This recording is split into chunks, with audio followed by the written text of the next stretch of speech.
اور حدیث میں آتا ہے کہ ایک گناہگار عورت، بدکار عورت، اس نے دیکھا کہ ایک کتا سسک رہا ہے، مر رہا ہے پیاس کی وجہ سے۔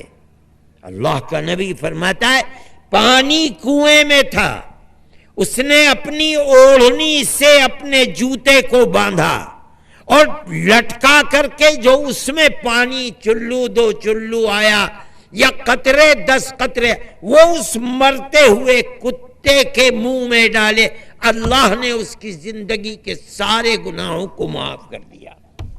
قرآن یہ نہیں کہتا ہے کہ جب مسلمانوں میں فیصلہ کرو تو عدل و انصاف کا فیصلہ کرو، اگر مسلمان نہیں ہے تو عدل و انصاف کی ضرورت نہیں۔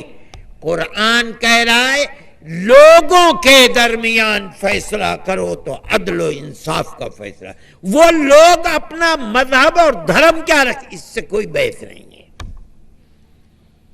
وہ یہودی ہیں، کرسچن ہیں، کسی دین کو نہ ماننے والے ہیں، مورتیوں کی پوجا کرنے والے ہیں، اس سے کوئی بحث نہیں۔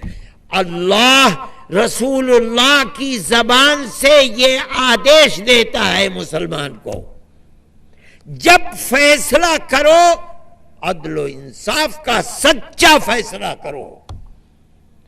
اگر فیصلہ غلط دیا، کسی کے پکش میں فیصلہ دیا، تو قرآن کی تعلیم یہ ہے کتنی ہی نماز پڑھتا ہو، کیسے ہی روزے رکھتا ہو، کتنے ہی حج کرتا ہو، اگر وہ دھوکہ دیتا ہے، وعدہ خلافی کرتا ہے، امانت میں خیانت کرتا ہے، عدل و انصاف نہیں کرتا، وہ کچھ بھی کرتا ہو مگر سچا پکا مسلمان نہیں ہوگا۔ اور آخر میں فرماتے ہیں وَكُفُّوا أَيْدِيَكُمْ، ظلم کرنے سے اپنے ہاتھوں کو روکو۔ اس کا مطلب کیا ہے؟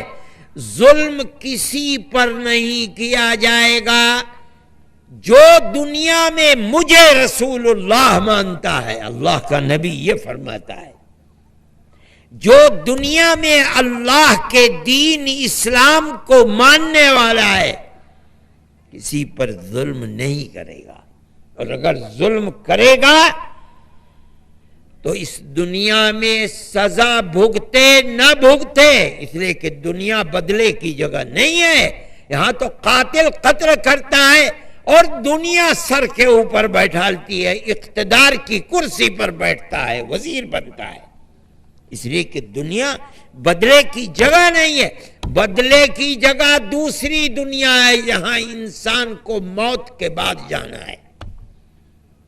اللہ کا نبی فرماتا ہے الظلم ظلمات یوم القیامہ، ظلم قیامت کے دن ایک اندھیرا نہیں، اندھیرے بن کر سامنے آئے گی۔ کیا مطلب؟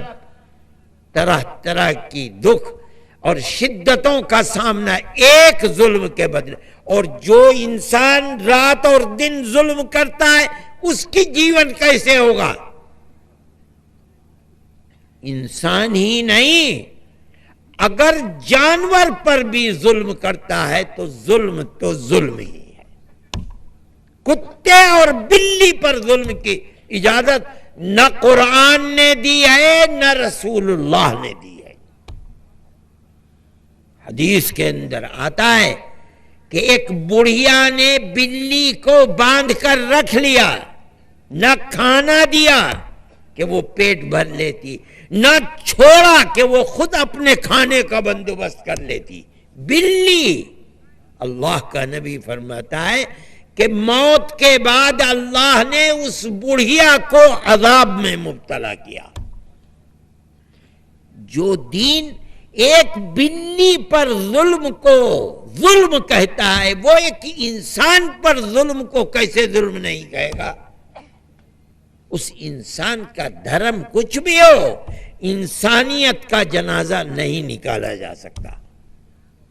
اور حدیث میں آتا ہے کہ ایک گناہگار عورت، بدکار عورت، اس نے دیکھا کہ ایک کتا سسک رہا ہے، مر رہا ہے پیاس کی وجہ سے۔